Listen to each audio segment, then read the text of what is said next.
So let's use some of our experience and knowledge and address Cracked Cardco's comment here. He says, thoughts on non-sports cards like the Eminem and Beyonce 2003 top trumps, 1991 Panini Snoop Dogg sticker rookie as investments. So, I don't know if this is up your alley at all, Chris, but Yam Wax there's Yam Wax on Instagram. He's famous for spotting a lot of these sort of oddball or non-sport sort of cards, rookies, if you will, of celebrities. And I personally love them. I do not have a Snoop Dogg sticker yet, but I want one because I love Snoop Dogg. So I'm all down for that. The Top Trumps is an interesting it's an interesting product as well. I have a few cards from there, including the Elon Musk and the Warren Buffett, and I think I also have an Adele, which is just fun to have. So as far as investments, listen, I'm not going to say if I think they're good investments, but I think they're awesome collectibles because they are the cardboard version of these people who are historical figures, celebrities. So I really like it, but I collect more than just sports cards. What about you, Chris? What are your thoughts on these kinds of collectibles? Well, you're right up my alley here. I think you heard me say this before. My followers know this. I'm a fan of the oddity. I've been talking about it all 2020, 2021. I was talking about it, but 2022, I've been a strong push at the start of this year to say this was the year of the oddity. This is the year that your lovely hockey becomes very relevant.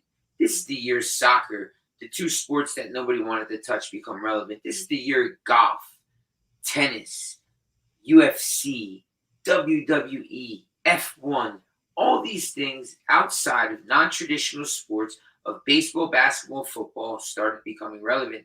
We saw people are doubling down. Star Wars, we're seeing value across the board here. So when it comes to oddity stuff, I love it. Keep thinking along these lines. I think there's huge value out there. I think there's value out there in all types of things. Everything from anything that is culture-based. I want you guys to remind yourselves this. The hobby is not just sports cards. Sports cards is a cultural thing. Anything around those times will become relevant, I believe. I believe Legos from Star Wars to G.I. Joes to Nintendo to Atari to certain stuffed animals, like all these things, that is today's art. I want you guys to remind yourselves that. So when you talk about the oddity stuff, I love it.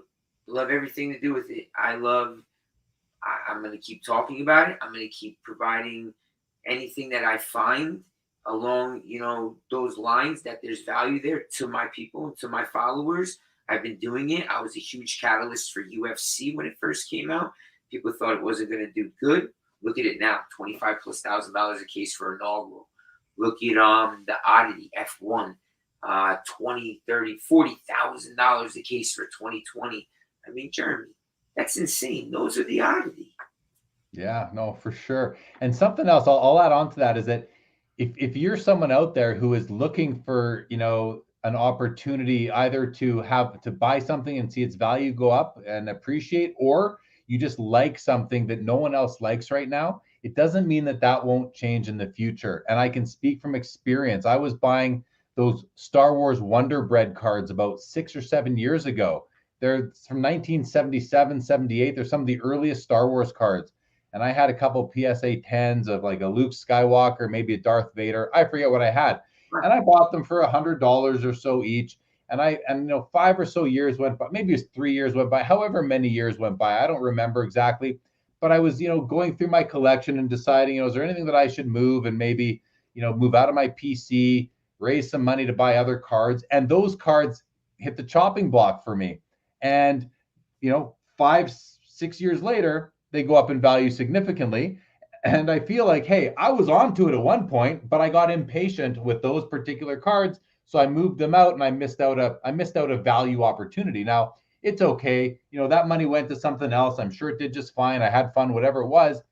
But the message is that there might be something out there that you think is cool right now, but you're early to the game, and don't let a couple years or a couple months go by, nobody else notices it and get discouraged. I'd advise you, don't get discouraged. Stick with what you think is cool, because there could be a time in the future where other people catch on and now you have something that may have gone up in value, and that might be what your goal is. So mission accomplished.